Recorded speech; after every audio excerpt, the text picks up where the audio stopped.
Hey, what's up everyone and how's it going? I'm so glad that you have took your time to spend with me right here today on the MRB Wrestling Review Show. I am your co-host Mike McRock Wilson, and last night was TNA Impact Wrestling Thanksgiving special. The show kicked off when Dixie Carter came out and announced that she has a new chief of staff, and who came out? It was Rockstar Spud with this new gimmick of this TNA's version of Hell's Kitchen's Gordon Ramsay in a British accent. So I thought, the execution of that was really cool. Already, he got on the microphone and said a few words, and I'm sold with this character because this is a guy I already can't stand. I just like to punch him in the face right now. That's how good he is at acting. And usually when someone has a new gimmick and character, it usually takes some time to build up. It usually depends on who it might be. But with this guy and this new gimmick, Rockstar Spud, and this gimmick of this butler kind of chief of staff character, already it works. So I thought, the things like that, bringing back these teenage superstars with gimmicks is really good. They done it with Samuel Shaw last week. Now they're doing it with Rockstar Spud and someone else too I will mention on this review. And throughout that segment, Dixie mentions the two matches that will happen next week. The last man standing match between Magnus and Kurt Angle in the semifinals, and the tables match between Bobby Roode and Jeff Hardy. And then she also introduces Ethan Carter, and I thought that Dixie Carter actually toned her acting down throughout that entire segment, so I thought she was a little bit more believable. Even though she still needs to improve on her acting, I thought she was, pretty decent to watch on the show. And so I'll get right back to it. She introduces her storyline nephew, EC3. He got on the microphone and said that he flew in his opponent in. Who was it? Curry Man. Daniels, is that you? Underneath that suit with the fake Japanese accent with the fake head of hair behind your mask? I'm pretty sure it is. Okay. So with that said, this was an okay entertaining match. This was pretty much a jobber match where you see the guy come back, a TNA favorite, cult favorite. And really, what better way to have these cult favorites come back on TNA like Shark Boy last week and Curry Man this week to take on this douchebag of a guy in Ethan Carter III and make him more of a douchebag when he defeats them. I thought, little things like that I like. And I like how they're building up Ethan Carter as well. It's not like they're putting him all the way up to the top, because usually they flop right down within the next few months. So I like how they're building up Ethan Carter from the bottom to the top. And even though he's not resonating with the fans, he is, I feel, missing something out of his character. I'm not sure quite how I put my finger on it. What I will say is that throughout the entire first two segments on the show, he didn't need to use his catchphrase twice. It was fine once, but twice is a little bit of an overkill. I would rather see him say it the first time he said it as opposed to the second time he said it. He could have just won the match and just walked out of the ring, but no, he had to go out on the microphone and say, "I am a Carter and the world needs us." Like I said, he only needs to say that once to at least try to get the fans over, but it's not really working, and let's just leave it at that. Moving on. We saw a backstage segment between Kurt Angle, James Storm, and Gunner. And I like how they're teasing this split slowly, bit by bit, and it progresses throughout the show. I like how TNA is doing this. I don't know who's going to turn heel, or if it's going to be Gunner or Storm. It really could go either way, and I have no problem with it. It's just the mystery behind, okay, who's going to turn on who? That's going to be the question. Who do you think will turn on who? Will it be James Storm turning on Gunner? Or will it be Gunner turning on James Storm? What do you think? Comment below and let me know. And after that, we saw Lady Tapa versus Velvet Sky, and what I like is that we never seen a open challenge from Gail Kim. Usually, 3 times week by week by week is fine. At least you don't overkill it and have it each and every week for the next few more weeks. So I like how, they're keeping the show fresh and have the Gail Kim's bodyguard come in and do a match. And again, it was an okay kind of match, where the jobber goes over the person that gains the benefit from the match. What happened was that Lady Tapa just practically destroyed Velvet Sky in the ring. And that was the whole point of the match. Make sure Lady Tapa is being portrayed as the dominant female, new dominant female right now, and they're doing pretty well. I like how she's using these hand signals and stuff like that. She's looking at her hand like that before she does her finishing maneuver, and she grabs her opponent's throat, lifts her up, and does this crazy neck breaker thing. Things I like about, a superstar when they put them on screen and they look great. Also, we saw Eric Young and ODB. And I can understand why, they didn't have Joseph Park. I was waiting for him. We never got to see Abyss. I will get to that later on as well. Eric Young and ODB presented their Turkey Bowl. What it was the bromance with their new DJ Zima Ion. And like I said earlier, I like how TNA is bringing back some of their talent, their X Division stars, and put them in gimmicks. And with that being said, I like how, what's his name? Rockstar Spud coming in with this new Gordon Ramsay kind of Hell's Kitchen kind of guy, and last week with Samuel Shaw doing this American Psycho gimmick, and now we're getting to see it with Zima Ion. He actually fits right in with the bromance, and with his hair spiked up, and he's wearing these glasses, and he's got the spinners, and he got the laptop, and he's working the DJ stuff. All in all, it looks great with the bromance, and then wearing the tag team titles makes it look even better. And what happened was that they had to face Dewey Barnes and Nora Vera. And what I like about these guys is that they actually got new entrance music, so I thought that was pretty cool.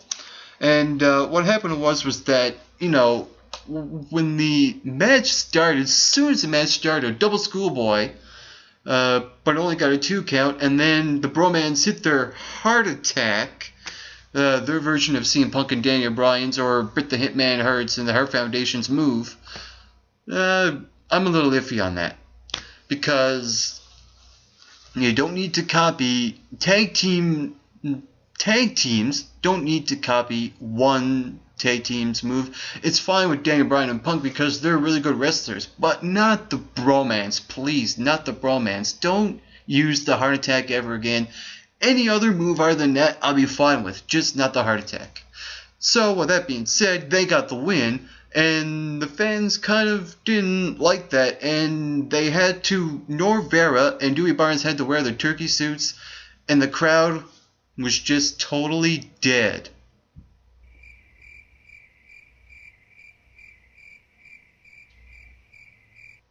Pretty much, and the reason why they were dead is because these are the guys that the fans like to root for, and for them to lose that way just did not resonate at all.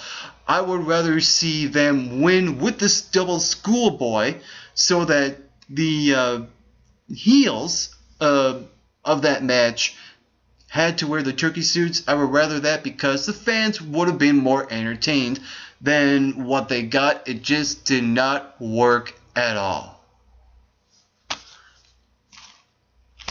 Also on the show, we saw Dixie Carter react to that same promo with AJ Styles. This is another presentation from the family and friends of AJ Styles, where they show him in Japan. The only nitpicking thing I will bring up is that I would like to see AJ Styles do these promos week after week and not have the same ones every week.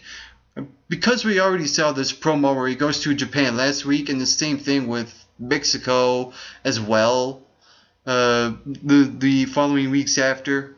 So that's the only issue I have. I would like to see a different promo from a different country from AJ Styles every single week. And so they had to repeat what they had last week. This really doesn't do anything for me, but I can understand it because I guess AJ Styles, with the whole plane schedule and going from country to country takes forever. Who knows, but that's the only issue I had. Other than that, I like what they're doing with AJ Styles. But the other issue I have is that when Dixie Carter reacted, she told AJ Styles to the camera, "You have 1 week."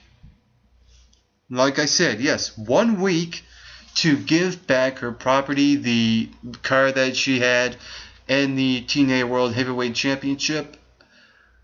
I don't know. I'm on the fence with this. I don't think AJ Styles should show up at all to make his big return, because of the fact that this tournament is still going, and it really is just not the right time. It just don't feel like the right time. The right time would be when the tournament is finally over, the guy wins the belt, AJ Styles comes back and has the big stare down maybe a week or two after. Because I would rather see this build up even more for the next couple of months. I think AJ Styles, if he does come back next week, he's coming back way too early. That's my opinion on it. What is your opinion on the AJ Styles and Dixie Carter storyline? Comment below and let me know as well. And moving on, we have the Aces and Eights funeral, and sweet Mother of Holy. That was the funniest segment I have ever seen on any given week on TNA. I was laughing the whole way through. Oh man.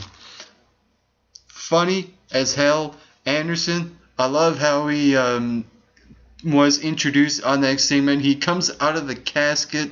He gives his speech to the Aces and Eights. Kurt Angle comes up and he does his speech, and he mentioned the shaky D'Lo Brown bobblehead, and then we got to see Samoa Joe come up with a stack of beers, and he was about to lay it on the casket for the Aces and Eights, but we'll give it to the guys that came to this funeral, like Eric Young, Samoa Joe, Magnus, Kurt Angle, the guys from the Main Event Mafia, and other guys like Mike Tenay as well. And I like how in the beginning we saw Eric Young crying, and Mike Tenay was like, "Why are you crying?" And that was so genius. It was really good. It was good. It was funny. It was entertaining as hell. And I like when Samoa Joe was giving out the beers to every single one of the guys. He gave it to Kurt Angle. Angle refused, and I was laughing because we all know about Kurt Angle's rehab situation. So only mentioning a tickering of it, it just adds to the humor as well. And we also saw Mike Tenay come up and give a speech. I like how he had Brooks' underwear, and he was about to put it in the casket, but instead he sneaks and puts it in his pocket for keepsake. And I gotta say, overall, that segment was funny as hell. And then Bully Ray showed up and told Mr. Anderson, "You better sleep with one eye open, because I look at death as the final awakening." What does that even mean? I don't even know. Hope to God it's not a new group, because TNA can't go 6 months without forming a without forming a new group. It's just not gonna happen because it's bound to happen anyway. So with that being said, I just don't know if that's the right way to go. Bully Ray with a new group that's not like the Aces and Eights. It's just not going to work, I don't think, because they're fresh out of burying the Aces and Eights forever. They really shouldn't form another group because of that reason. But I like how they're leaving it open to leave the mystery of what Bully Ray is going to do. What do you think Bully Ray is going to do the weeks to come? Comment below and let me know. Let's move on to the next thing that happened on the show, and that was Team Rude. Daniels, Kaz, Sabin, and Bobby Roode versus Team Angle, Magnus, Storm, and Gunner. This was basically TNA's version of WWE Survivor Series, where they have a 4-on-4 match and guys get eliminated left, right, and center. I like how this match was well played because, we got to see Kurt Angle take on all these guys at once, because what happened was that Chris Sabin pinned James Storm, rolled him up for the schoolboy, and then after he lost, you saw him looking at Gunner like, hey, you could have done something. Why didn't you? He had that kind of look, and I'm like, this is out of character for James Storm. Is this a sign for him to turn heel? I don't even know yet. There's so many questions that are not answered on this show, and I like how they're leaving it open to remain a mystery. That's what I like about TNA. Giving the audience wanting for more, wanting to see next week, and I just like things like that about the show. And then we saw Kaz eliminating Gunner with the double team move, the high-low, with Christopher Daniels. And after that we saw Magnus being taken out by himself. What happened was he had the guy outside the ring, he done a move, he landed weird, but it didn't look like he landed weird. All he done was just he landed on the floor and kind of favoring his knee, and even though it didn't look bad when I was watching it, it was almost like Magnus's way of maybe possibly cheaping his way out of the match as an excuse for not going on to the match and leaving Kurt Angle high and dry. That could be the case because there's also the potential of Magnus turning heel against Kurt Angle because they are having a match next week. Tournaments, semifinal, last man standing match. We'll see how that plays out as well. So I like how in that 8-man tag team match there's a couple of things going on. There's the James Storm and Gunner situation, and there's also the Kurt Angle and Magnus situation as well. So there's no way in the world that those guys were going to win, and they didn't. But what I like was that when Kurt Angle was 4-on-1, that's when the match was at its very best. And when the eliminations happened, it didn't feel like, they happened quickly. There's a couple of singles matches throughout that entire tag team match. So I like how, they didn't eliminate people too quickly. It was a good pace match. And like I said, when it got to Kurt Angle versus the World, it was all hell. Left German suplexes, left, right, and center. And I love that spot where Kurt Angle applied the German suplex to both Kaz and Daniels. That was cool. And the double angle lock with the same two guys. That was pretty cool as well. And what happened at the end was that Kurt Angle had the match won until Bobby Roode grabbed the steel chair and almost caught Angle. Angle caught him, grabbed the steel chair and hit everyone in sight. But the only issue was that the fans did not react to Kurt Angle's chair shots to everyone. Again, it was a moment where you heard crickets.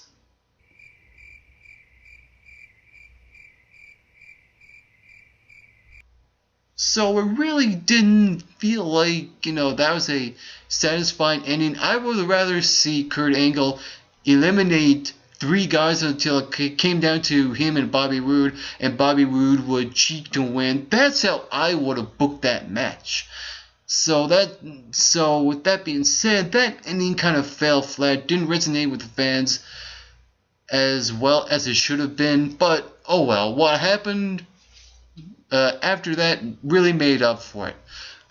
Before I get to that, we saw a few backstage moments as well, the fallout from the match, and one of them was the segment where we saw James Storm and Gunner, and there's more friction, and I like how they're building up this possible feud between these two guys, bit by bit, slowly by slowly, make it happen. Hopefully there's a well-executed heel turn and not a big flop and the match is just completely gone. I would love to see, a heel turn coming out of nowhere, but you can almost expect it as well. So we'll see how this goes on TNA. And the final thing that happened on the show was the Thanksgiving dinner. What happened was that we saw all the guys that won every single match came out, had something to eat, and said they were thankful for whatever they were thankful for. And I like at the very beginning when Velvet Sky was coming out, here I'm thinking, okay, she didn't win a match, so why is she out here? And I like how Bobby Roode immediately mentioned that when he got on the microphone. What's she doing here, Chris Sabin? And then Chris Sabin was about to get offended to Bobby Roode, but then makes a complete 180 and tells Velvet that go back to the back. I'll bring you back something. I like how Chris Sabin played on, he's going to be pissed at Bobby. Nope. He goes to Velvet and says go back to backstage. So the little things I like about that were those kind of things. And, it was basically, going nowhere at that point. But I like when Kurt Angle came out, he had all the guys that lost their matches come out, and then all hell broke loose.